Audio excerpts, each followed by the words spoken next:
கர்த்தருடைய பரிசுத்த நாமத்துக்கு மகிமை உண்டாவதாக. இந்த நாளிலும் கர்த்தர் நமக்கு தந்திருக்கிற வேத பகுதி யாக்கோபு நிருபம் 5வது அதிகாரம் 16வது வசனம். யாக்கோபு 5:16. இந்த நாளினுடைய தேவ செய்தியினுடைய தலைப்பு வேண்டிக் கொள்ளுங்கள். நாம் வேண்டிக் கொள்ளுகிற காரியங்கள் எப்படி இருக்கிறது என்பது மிக முக்கியமான காரியம். இங்கே நீங்கள் சொஸ்தமடையும்படிக்கு உங்கள் குற்றங்களை ஒருவருக்கொருவர் அறிக்கையிட்டு ஒருவருக்காக ஒருவர் ஜெபம் பண்ணுங்கள். நீதிமான் செய்யும் ஊக்கமான வேண்டுதல் மிகவும் பலன் உள்ளதாக இருக்கிறது. இந்த வார்த்தை சொல்லுகிற முதல் வார்த்தை பார்க்கும் பொழுது நீங்கள் சொஸ்தம் அடையும்படிக்கு நீங்கள் விண்ணப்பம் பண்ண வேண்டும், வேண்டுதல் செய்ய வேண்டும். எதற்காக என்று சொன்னால், நீங்கள் சொஸ்தம் அடையும்படிக்கு என்று சொன்னால், சொஸ்தம் என்றால் சுகம் அடையும்படிக்கு, நலம் பெறும்படிக்கு என்ற அர்த்தம் அதற்கு இருந்தாலும், இங்கே சொல்லப்படுகிற முக்கியமான ஒரு காரியம், ஒரு ஆவிக்குரிய பிள்ளைகளுக்கு, உலக பிள்ளைகளுக்கு பார்க்கும்போது ஆண்டவரிடத்தில் சபைக்கு ஜெபம் பண்ண வருவாங்க. எனக்கு உடம்பில் அந்த வலி இருக்குது, வேதனை இருக்குது, அதனால் ஜெபம் பண்ணணும், எனக்கு நான் சொஸ்தம் அடைய வேண்டும் என்று சொல்லுவாங்க. ஆண்டவர் பல இடங்களில் பார்க்கும் பொழுது வியாதியோடு வந்திருக்கிறவர்கள், பலவீனத்தோடு வந்திருக்கிறவர்களை பார்த்து ஆண்டவர் சொன்ன சில வார்த்தைகள் பார்க்கும்போது, ஆண்டவர் உன்னுடைய பாவம் உனக்கு மன்னிக்கப்பட்டது என்று ஆண்டவர் சொல்லுகிறார். வியாதியை சொஸ்தமாக்குறதுக்கு முன்னாடி உன் படுக்கையை எடுத்துக்கொண்டு நட என்று சொல்லுவது கஷ்டமா, அல்லது உன் பாவங்கள் உனக்கு மன்னிக்கப்பட்டது என்று சொல்லுகிறது கடினமானு சொல்லி ஆண்டவர் கேட்குறார். அப்போது ஆண்டவர் ஒரு சொஸ்தம் அடைகிறதற்கு முன்னாடி பாவங்கள் மன்னிக்கப்பட வேண்டும் என்று ஆண்டவர் சொல்கிறார். நம்முடைய வாழ்க்கையில் சில நேரங்களில் நமக்கு இருக்கக்கூடிய வியாதியாக இருக்கலாம், அல்லது மனதளவில் ஏற்படுகிறதான பாரங்களாக இருக்கலாம், சமாதானக்கேடான ஒரு காரியங்களாக இருக்கலாம். என்னால் ஒரு ஹெல்த்தியாக என்னால் ஃபீல் பண்ணவே முடியலை அப்படின்னு சொல்லுவாங்க. என்னால் ஒரு சமாதானமாக என்னால் ஃபீல் பண்ண முடியல, ஏதோ ஒரு சில காரியங்கள் என்னை உறுத்தி கொண்டிருக்கிறது அப்படின்னு சொல்லுகிற ஒரு உணர்வு மனிதர்களுக்குள்ளே உண்டு. இங்கே சொல்லும்போது யாக்கோபு நிருபக்காரர் சொல்கிறார், நீங்கள் சொஸ்தம் அடையும்படிக்கு அப்படின்னா, உங்களுடைய ஆவியிலும் உங்களுக்கு ஒரு சுகம் உண்டாயிருக்க வேண்டும், உங்களுடைய ஆத்மாவிலும் ஒரு சுகம் உண்டாயிருக்க வேண்டும், உங்களுடைய சரீரத்திலும் சுகம் உண்டாயிருக்கணும். 3 விதமான சுகங்கள் நமக்கு வேணும். சில நேரத்தில் உடம்பு நல்லா ஹெல்த்தியாக இருக்கும், ஆனால் மனசளவில் உடம்புக்கு சரியில்லாத மாதிரியே இருப்பாங்க, ஏதோ பாதிக்கப்பட்ட மாதிரியே இருப்பாங்க. அப்படியானால் நம்ம சொஸ்தம் அடைய வேண்டிய பகுதி என்னென்னா, ஆவியிலும் ஆத்மாவிலும் சரீரத்திலும் 3லையும் நமக்கு ஒரு நல்ல ஒரு சுகம் நமக்கு கிடைக்கணும். அதில் 1ல் குறை இருந்தாலும் நம்முடைய வாழ்க்கையில் நம்ம நிம்மதியாக வாழ முடியாது. இங்கே சொல்லுகிறார், நீங்கள் சொஸ்தம் அடையும்படிக்கு உங்கள் குற்றங்களை ஒருவருக்கு ஒருவர் அறிக்கையிட்டு.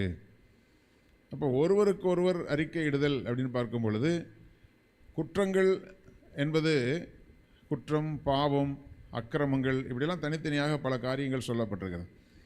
இப்போ ஒருவருக்கு விரோதமாய் ஒருவர் குற்றம் செய்கிற ஒரு காரியம், அந்த குற்றமானது எப்படிப்பட்டதாக இருக்குன்னா, ஒரு சில நேரங்களில் நேரடியாக அவங்கள நாம் தாக்குதல் பண்ணி பேசியிருக்கலாம், அல்லது தாக்கி இருக்கலாம், அல்லது சில நேரங்களில் அவங்களுக்கு விரோதமான பேச்சுகள் நம்ம பேசியிருக்கலாம், அல்லது அவர்களுக்கு வரவேண்டிய நன்மைகளை கெடுத்திருக்கலாம், ஏதோ ஒரு விதத்தில் அவர்களை குறித்து அவதூறுகள் செய்திருக்கலாம். அப்போது அப்படிப்பட்டதான அவதூறுகள் செய்யக்கூடிய தன்மைகள் அதிகமாக உண்டு. சில பேருடைய இமேஜை கெடுக்கிறதே சில பேருடைய வேலையாக இருக்கும். சில பேருடைய குடும்பத்தோடைய நல்ல பேரை கெடுக்கிறதுக்கே சில பேர் இருப்பாங்க.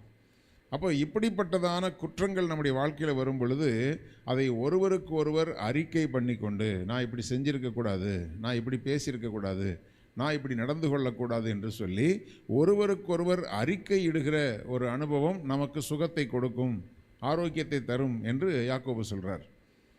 இந்த யாக்கோபும் யூதாவும் இயேசுவோடு உடன் பிறந்த சகோதரர்கள் என்று சொல்லப்பட்டிருக்கிறது. இயேசுவுக்கு பிறகு மரியாளுக்கு பிறந்த பிள்ளைகள் என்று வேத பண்டிதர்கள் சொல்லுகிறார்கள்.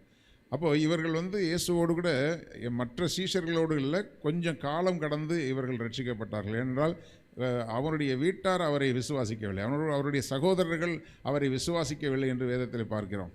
ஏன்னா நம்ம வீட்டில் நம்ம அண்ணன் தானே, நம்ம வீட்டில் பிறந்தவர் தானே, நம்ம கூட வளர்ந்தவர் தானேன்னு சொல்லிட்டு சொந்த வீட்டில் தீர்க்கதரிசிக்கு மரியாதை இருக்காதுன்னு வேதம் சொல்லுகிறது. அப்போது அவங்களுக்கு முதல்ல புரியலை, ஆண்டவர் யார் என்பதை அவர்களால் புரிந்து கொள்ள முடியவில்லை. ஆனால் அதுக்கு பிறகு அவர்கள் ஆண்டவருடைய வாழ்க்கையில் நடந்த ஒவ்வொரு காரியங்களையும் அறிந்து கொண்டு இந்த யாக்கோபும் யூதாவும் பின்பாக நிருபங்களை எழுதுகிறார்கள். இந்த யாக்கோபு அவர் சொல்கிறாரு, நம்முடைய வாழ்க்கையில் சில சொஸ்தமடையாத காரியங்கள், நீண்ட நாள் சில பிரச்சனைகள், அவைகளெல்லாம் நம்முடைய வாழ்க்கையில் அது நீங்கி போகாமல் இருப்பதற்கு காரணம் நீங்கள் ஒருவருக்கொருவர் உங்களுடைய குற்றங்களை அறிக்கையிட்டு ஒருவருக்காக ஒருவர் ஜெபம் பண்ணுங்கள் என்று சொல்லுகிறார். தேவ பிள்ளைகளுக்குள்ளே இந்த விரோதமான சிந்தனைகள் நமக்குள்ளே வரவே கூடாது. ஒருத்தர் மேலே ஒரு விரோதமான ஒரு காரியம், ஏனென்றால் அநேக நேரங்களில் நமக்குள்ளே இந்த சுயநீதி கிரியை செய்யும். நம்ம ஜெபம் பண்ணுறோம், ஆனால் ஜெபத்துக்கு பதில் இல்லை. அப்போ என்ன அர்த்தம் அப்படின்னு சொன்னால், அந்த ஜெபத்துக்கு பதில் இல்லாமல் போகிறதுக்கு பல காரணங்கள் இருக்கிறது, ஆனால் இதுவும் ஒரு பிரதானமான காரியம் என்று சொல்கிறார். அப்போது தேவ பிள்ளைகளுக்குள்ளே இருக்கக்கூடிய ஒரு முக்கியமான காரியம் என்னென்னா, நம்முடைய பிரச்சனைகளுக்கு நம்ம ஜெபம் பண்ணுவோம். ஆனால் ஒருத்தர் மேலே ஒருத்தருக்கு ஒரு பகை உண்டாகிருச்சுன்னு சொன்னால், அதை ஜென்ம பகையாகவே எடுத்துக்கொண்டு ஒரு வாய்ப்பை தேடிகிட்டே இருப்பாங்க. பதிலுக்கு அவங்கள பழி வாங்கிறதுக்கு ஒரு வாய்ப்பை தேடிக்கிட்டே இருப்பாங்க. அப்போ இந்த வாய்ப்பை தேடும் பொழுது நம்முடைய இருதயத்திற்குள்ளே அந்த கசப்பு நமக்குள்ளே இருந்துகிட்டே இருக்கும். சில பேர் சொல்லுவாங்க, நான் இல்லை மன்னிச்சிட்டேன், நான் அதெல்லாம் அந்த கசப்பு எனக்குள்ளே இல்லை அப்படின்னு சொல்லலாம். வேதம் சொல்கிறது, இருதயத்தின் கசப்பு இருதயத்துக்கே தெரியும், அதன் மகிழ்ச்சிக்கு அந்நியன் உடந்தையாக மாட்டான் என்று சொல்லப்பட்டிருக்கிறது. எப்படி நமக்குள்ளே வருகிற சந்தோஷத்துக்கு நாம் அதுக்கு நாம் உடந்தையாக இருக்கிறோம், அந்த சந்தோஷத்துக்கு நாம் பங்குள்ளவர்களாக இருக்கிறோம். அப்படியானால் அதில் வரக்கூடிய கசப்புக்கும் நாம் பங்குள்ளவர்களாகத்தான் இருக்கிறோம். அப்போ அந்த கசப்பு, இருதயத்தின் கசப்பு இருதயத்துக்கே தெரியும். அப்போ இப்படிப்பட்டதான விரோதமான சிந்தனைகள், பழிவாங்குகிற சிந்தனைகள், அவதூறு பண்ணுகிற சிந்தனைகள் நமக்குள்ளே காணப்படுமானால், இங்கே யாக்கோபு சொல்கிறாரு, அதை அறிக்கை பண்ணுங்கள். உங்களுடைய வாழ்க்கையில் ஏதோ ஒன்று உங்களை அழுத்தி கொண்டு உங்களுடைய வாழ்க்கையை கெடுத்து கொண்டிருக்கிறது. அதிலிருந்து நீங்கள் விடுதலை ஆவதற்கு ஜெபம் பண்ணுறீங்க, ஆனால் இதை செய்யாமல் ஜெபம் பண்ணுறீங்க. ஒருவருக்கொருவர் குற்றங்களை நீங்கள் அறிக்கையிட்டு ஒருவருக்காக ஒருவர் ஜெபம் பண்ணுங்கள். அப்போது ஆண்டவர் சத்துருக்களை சிநேகிங்கள்னு சொன்னார். உங்களை பகைக்கிறவர்களை நீங்கள் சபிக்கிறவங்களை ஆசீர்வதிங்கன்னு சொன்னார். இதெல்லாம் ஆண்டவர் நம்ம பரலோகத்துக்கு போகிறதுக்கு நம்மை தகுதிப்படுத்துகிறதுக்காக தேவன் சொல்லுகிற வார்த்தை. அவர் செய்து காட்டினார். அவரை காட்டி கொடுப்பதற்கு வந்ததான யூதாசை பார்த்து சிநேகிதனே என்று சொன்னார் ஆண்டவர். மறுதலித்த பேதுருவை ஆண்டவர் கனிவோடு கூட பார்த்தார், அவனை விடலை. அப்போது ஆண்டவர் பகைக்கிற யாரையுமே பதிலுக்கு பகைக்கலை. உச்சக்கட்டமாக சிலுவையில் அவர் உயிர் போகிறதுக்கு முன்னாடி கூட, பிதாவே இவர்களுக்கு மன்னியும், இவர்கள் செய்கிறது இன்னதென்று அறியாது இருக்கிறார்களே என்று சொல்லி ஆண்டவர் நமக்கு எல்லாவற்றிலும் உச்சக்கட்டமான அவருடைய நல்ல சுபாவங்களை நமக்கு ஆண்டவர் இந்த பூமியில் விட்டு போயிருக்கிறார்.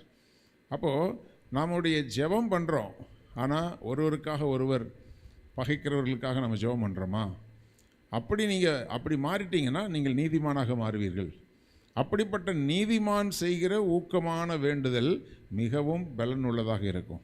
உங்களுடைய இருதயத்தை சுத்தமாக காத்துக்கொண்டு நீங்கள் ஜெபிக்கிற ஜெபம். அதனால தான் உங்கள் பிள்ளைகள் உங்களுக்கு அடங்க மாட்டேங்கிறாங்க, பிள்ளைகள் உங்களை கோபப்படுத்துகிறாங்க அப்படின்னு சொன்னால், நான் பெற்றோருக்கு சொல்லுகிற காரியம், உங்களுடைய பிள்ளைகள் மேலே வெறுப்பு வச்சுக்கிட்டு நீங்கள் ஜெபம் பண்ணால் அது எடுபடாது.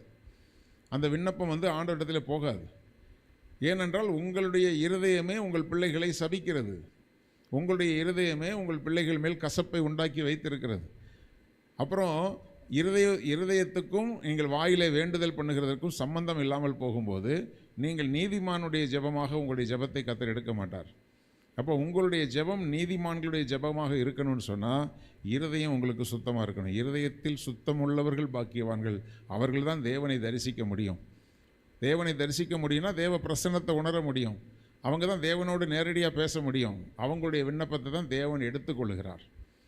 தேவ பிள்ளைகளே, அப்படியானால் நீதிமான் செய்யும் ஊக்கமான வேண்டுதல் மிகவும் பலனுள்ளதாக இருக்கிறது என்று சொன்னால், உங்களுடைய குற்றங்களை அறிக்கை பண்ணி ஒருவருக்காக ஒருவர் ஜெபம் பண்ணி உங்களுடைய இருதயத்தை சுத்தமாய் காத்துக்கொள்ளும் போது நீங்கள் நீதிமான்களாகிறீர்கள். அப்போ அந்த நீதிமான் செய்கிற ஊக்கமான வேண்டுதல் அப்படித்தான் நீங்கள் வேண்டிக் கொள்ளணுமே தவிர, அப்போ தான் உங்களுடைய ஜெபம் அது பலனுள்ளதாக இருக்கும் என்பதை முக்கியமாக அங்கே குறிப்பிட்டு சொல்லுகிறார்.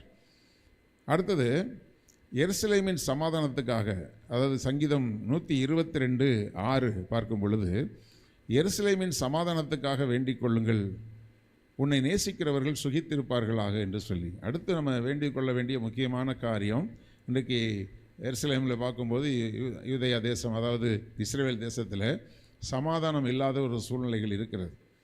குறிப்பாக அவர்கள் யெகோவா தெய்வத்தை வழிபடுகிறதுனாலேயே சுற்றி இருக்கிற நாடுகளுக்கு அவர்கள் மேல் ஒரு பொறாமையும் எரிச்சலும் இருக்கிறது. அதே சமயத்தில் இவங்க செய்கிறது சரியா அப்படின்னு சொன்னால், இவங்க இயேசு கிறிஸ்துவை சிலுவையில் அறைந்தவர்கள், எங்கள் மேலும் எங்கள் பிள்ளைகள் மேலும் இந்த இரத்தப்பழி வரட்டும்னு சொல்லி அவர்களாகவே சாபத்தை வாங்கி கொண்டவர்கள் தான் இஸ்ரவேலர்கள். ஆனாலும் அவர்களுக்குள் இருக்கிற தேவ வைராக்கியத்தை தேவன் கனப்படுத்துகிறார். அவர்களுக்கு ஒரு ரட்சிப்பை தேவன் வைத்திருக்கிறார். அப்போது அப்படிப்பட்டதான எருசலேமிலே சமாதானம் இல்லாமல் போகும் பொழுது அந்த எருசலேமுக்காக நாம் என்ன செய்யணுமா? வேண்டுதல் செய்யணுமா? உன்னை நேசிக்கிறவர்கள் சுகித்திருப்பார்களாக என்று சொன்னால், எருசலேமை நேசிக்கிறவர்கள், தேவ ஜனங்களை நேசிக்கிறவர்கள் சுகித்திருப்பார்கள்.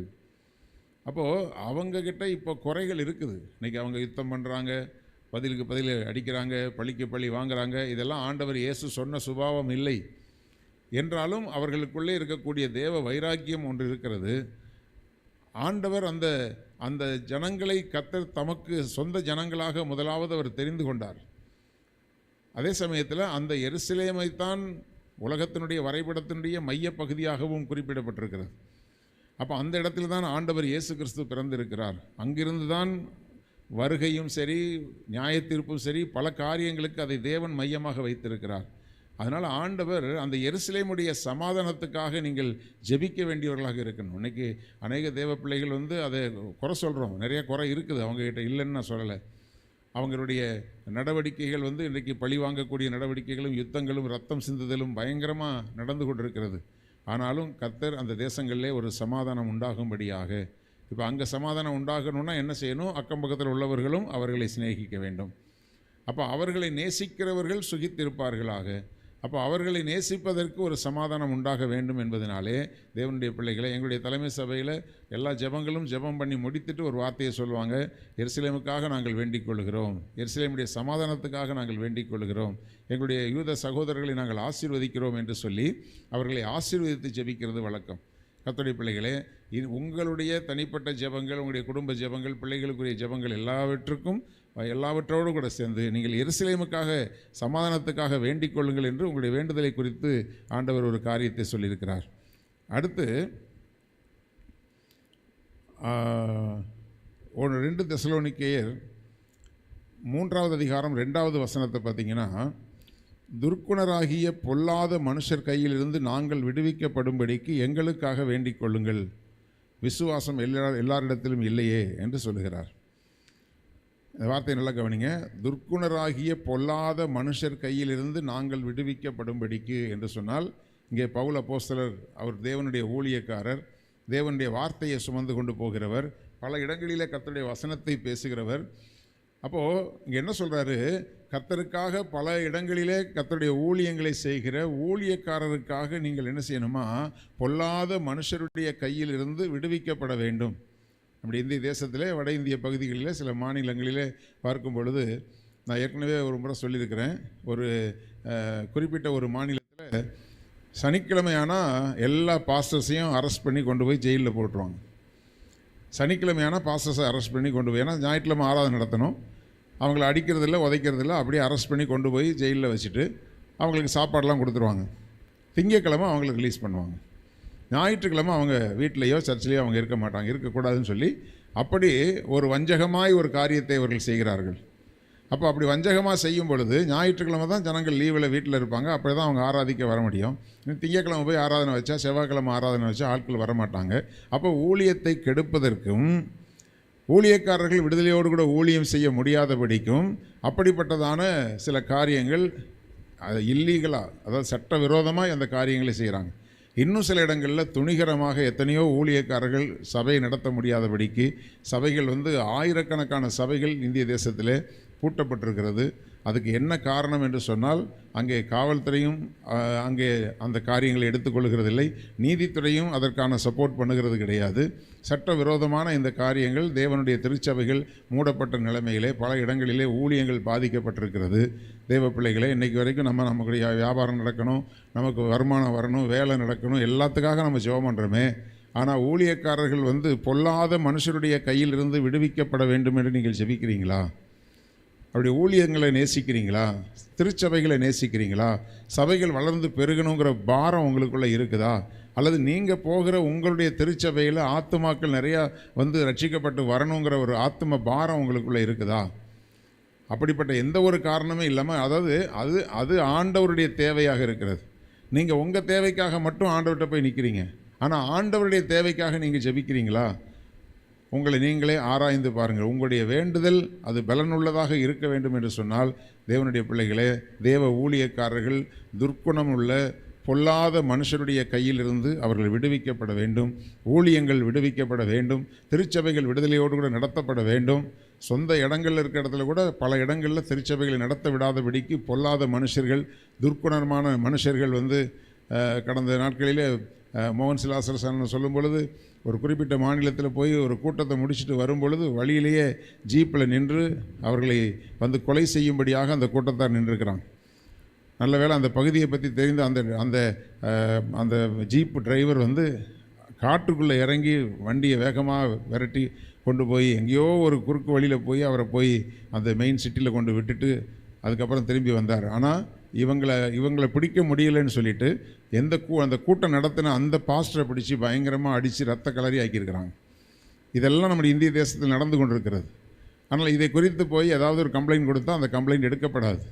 இப்படிப்பட்ட பொல்லாத மனுஷர்கள், துர்க்குணமாக மனுஷர்கள் இன்றைக்கு ஊழியங்களுக்கு விரோதமாக எழும்பி நிற்கிறார்கள்.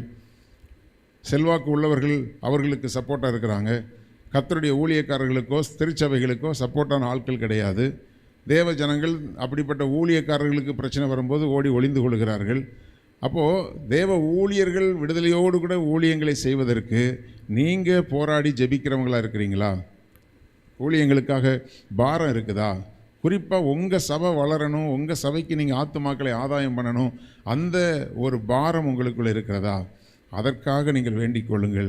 உங்களுடைய விண்ணப்பம் ஆண்டவருக்கு முன்பாக அது உகந்ததான ஒரு விண்ணப்பமாக இருக்கும். நீங்கள் ஆண்டவரை துதிக்கும்போது, ஸ்தோத்தரிக்கும்போது, துதிக்கும்போது, நீங்கள் விண்ணப்பிக்கும்போது அது தேவ சமூகத்தில் ஒரு சுகந்த வாசனையாக, ஒரு தூபமாய், நறுமணமாய் அவருக்கு போய் சேரணும் அப்படின்னு சொன்னால் இந்த சிந்தனைகள் உங்களுக்குள்ளே இருக்கணும். அப்போ தான் அது நீங்கள் நீதிமான்கள் செய்கிற ஊக்கமான ஜெபந்தான் அது மிகவும் பலனுள்ளதாக இருக்கும். எப்போவுமே நம்மை குறித்தே கவலைப்பட்டு கொண்டிருப்போமானால் இவைகளெல்லாம் உங்களுக்கு தேவை என்று உங்கள் பரமபிதா அறிந்திருக்கிறார் என்று இயேசு சொன்னார். இந்த பூமியில் நீங்கள் வாழ்கிறதற்கு உங்களுக்கு தேவை எல்லாத்தையும் அவர் அறிஞ்சிருக்கிறார். ஆனால் இந்த காரியங்களுக்காக நீங்கள் ஜெபம் பண்ணிங்கன்னா, முதலாவது தேவனுடைய நீதியும் அவருடைய ராஜ்யத்தையும் அவருடைய நீதிக்குரிய காரியங்களை நீங்கள் தேடினீங்கன்னா உங்களுக்குரியவைகள் எல்லாம் கூட கொடுக்கப்படும்னு ஆண்டவர் சொல்லியிருக்கிறார். ஆனால் நிறைய காரியங்கள் இப்படி ஜெபிக்கிறது குறித்து நிறையா இருந்தாலும் குறிப்பிட்ட 2 காரியத்தை நான் உங்களுக்கு சொல்லியிருக்கிறேன். உங்களுக்கு உள்ளான ஒரு சுகம் உண்டாகணும்னு சொன்னால் நீங்கள் செய்ய வேண்டியது குற்றங்களை அறிக்கையிட்டு ஒருவருக்காக ஒருவர் ஜெபம் பண்ணி நீங்கள் நீதிமானாக ஏறெடுக்கிற விண்ணப்பம் பலனுள்ளதாக இருக்கும். அது மாத்திரமல்ல, எருசலேமின் சுகத்துக்காக, சமாதானத்துக்காக வேண்டிக் கொள்ளுங்கள். அடுத்தபடியாக ஊழியக்காரர்களுக்காக, ஊழியங்களுக்காக, திருச்சபைகளுக்காக வேண்டிக் கொள்ளுங்கள். உங்களுடைய விண்ணப்பம் தேவனுக்கு உகந்த ஒரு பலியாக இருக்கும். நிச்சயமாய் நீங்களும் கர்த்தருக்கு பிரியமுள்ளவர்களாகி நீங்கள் ஊழியங்களுக்காக வேண்டிக் கொள்ளும்போது தேவன் உங்களுக்காக, உங்களுடைய பிள்ளைகளுக்கு உரிய நன்மைகளை அதினதின் காலத்தில் நேர்த்தியாக ஆண்டவர் செய்வார். விசுவாசிக்கிறவர்கள் அப்படியே கண்களை மூடி நம்ம ஜெபிக்கலாம். ஸ்தோத்திரம் பிதாவே, எங்கள் தேவாதி தேவனே, இந்த காலை வேளையிலும் கூட கர்த்தாவே நாங்கள் வேண்டுதல் பண்ணுகிறதற்கான ஒரு 3 குறிப்புகளை தேவன் எங்களுக்கு தந்திருக்கிறீர். ஆண்டவரே, இந்த காரியங்களை நாங்கள் உணர்வுள்ளவர்களாய் நாங்கள் பெற்றுக்கொண்டு எங்களுடைய இருதயத்திலே கசப்புகளையும் வைராக்கியங்களையும் வைத்துக்கொண்டு, ஆண்டவரை பழிவாங்குகிற உணர்வுகளை வைத்துக்கொண்டு நாங்கள் ஜெபிக்கிற ஜெபம், ஹல்லேலூயா, நாங்கள் நீதிமான்களாய் ஜெபிக்க முடியாதே. நாங்கள் அநீதிமான்களாய் நாங்கள் ஜெபிக்காதபடி ஆண்டவரே, நாங்கள் தேவனுடைய நீதியை பெற்றுக்கொண்டு அந்த நீதியுள்ளவர்களான ஒரு சுத்த இருதயத்தோடு நாங்கள் விண்ணப்பங்களை ஏறெடுக்க எங்களுக்கு உதவி செய்யுங்க. ஆண்டவரே, எங்களுடைய யூத சகோதரர்களை நாங்கள் இயேசுவின் நாமத்திலே ஆசீர்வதிக்கிறோம். அவருடைய ரட்சிப்புக்காக நாங்கள் வேண்டிக் கொள்கிறோம். எருசலேமின் சமாதானத்துக்காக நாங்கள் வேண்டிக் கொள்கிறோம். சுற்றிலும் இருக்கிற நாடுகள் அவர்களை பகைத்து ஆண்டவரே அவர்களை சேதப்படுத்தாதபடி, ஆண்டவரே எங்களுடைய யூத சகோதரர்களும் மற்றவர்களை சேதப்படுத்தாதபடி தேவனாகிய கர்த்தர் ஒரு சமாதானத்தை உண்டு பண்ணும்படி நாங்கள் வேண்டிக் கொள்கிறோம்.